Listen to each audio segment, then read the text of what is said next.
क्या हाथरस की घटना जानबूझकर रची गई साजिश है? आखिर कहां फरार है भोले बाबा? यूपी के हाथरस में मंगलवार को हुए हादसे में अब तक 121 लोगों की मौत की खबर है। वहीं कुछ घायलों की स्थिति गंभीर भी बताई जा रही है। ऐसे में यह प्रश्न तो जरूर ही उठता है कि ये घटना कहीं जानबूझकर रची गई साजिश का नतीजा तो नहीं है? बाबा भोलेनाथ कहां फरार है? हाथरस में मंगलवार को हुई दर्दनाक दुर्घटना में अब तक 121 लोगों की मौत की बात सामने आ रही है, जबकि कई लोग घायल हैं, जिसमें से कुछ लोगों की स्थिति काफी गंभीर बनी हुई है।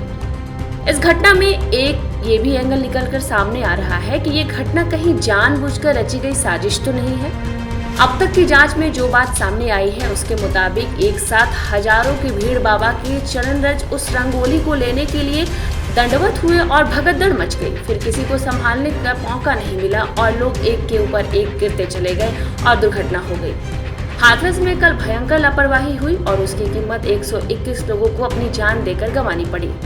जिस वक्त भगदड़ मची उस वक्त लोगों की चप्पलें, जूते, बिखरे हुए सामान इस बात की गवाही दे रहे हैं कि हादसा कितना दर्दनाक था।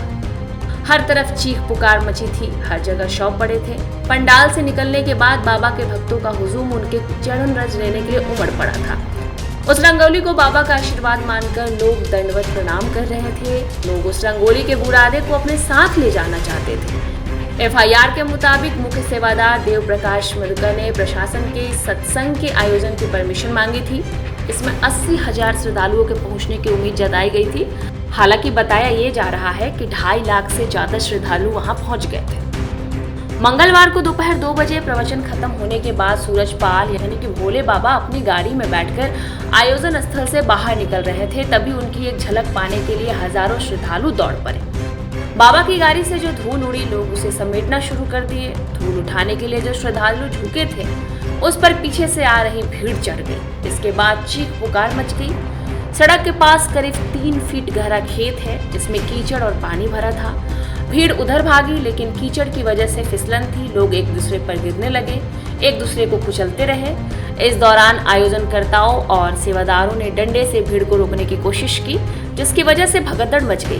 प्रशासन ने घायलों को अस्पताल पहुंचाया, लेकिन आयोजनकर्ताओं और सेवादारों ने सहयोग नहीं किया, बल्कि वो सबूत मिटाने की लगातार कोशिश करते रहे। आइए जानते हैं कौन है नारायण साकार हरि, लोग उनके पीछे दीवाने क्यों हैं।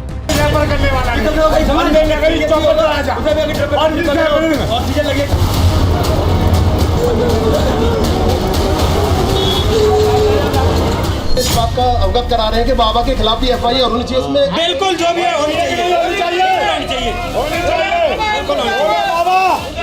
भोले बाबा के खिलाफ होनी चाहिए। सवाल ये कि इतने बड़े पैमाने पे इतने लोगों की जान जाना, आखिरकार सरकार क्या कर रही थी? और सरकार की जानकारी में होने के बाद भी इतनी बड़ी घटना हो जाए, बहुत दुखद है।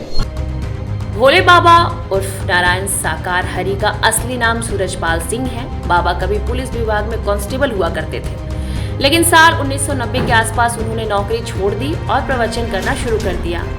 हालांकि बाबा अपने प्रवचनों में दावा करते हैं कि वे खुफिया विभाग में नौकरी करते थे।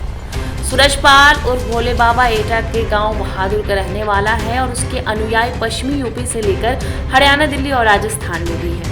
बाबा के 3 ठिकाने बताए गए हैं, जिसमें आगरा, अलीगढ़ और राजस्थान भी है।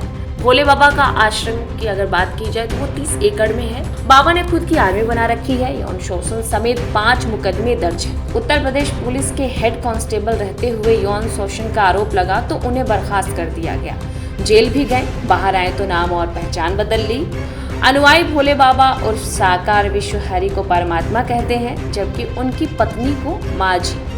हर समागम कार्यक्रम में बाबा और उनकी पत्नी शामिल होते हैं। जब बाबा नहीं होते हैं तो उनकी पत्नी प्रवचन देती है। 3 महीने से पत्नी का स्वास्थ्य खराब है, इसलिए बाबा अकेले ही प्रवचन देते हैं। एसडीएम की रिपोर्ट में पूरी घटना के बारे में लिखा गया है, जिसमें एक और साजिश का खुलासा हुआ है। हादसे की एफआईआर में भी लापरवाही की बात आई है। आयोजकों ने प्रशासन के नियमों का पालन नहीं किया। भीड़ को कंट्रोल करने का कोई प्लान, कोई इंतजाम नहीं था। एफआईआर में इस बात का भी जिक्र किया गया है कि हादसे के बाद आयोजकों ने सबूत मिटाने की जमकर कोशिश की। पास के खेतों में लगे जूते, चप्पल फेंककर सबूत मिटाए गए। सत्संग में अनुमति से ज्यादा भीड़ जुटाई गई।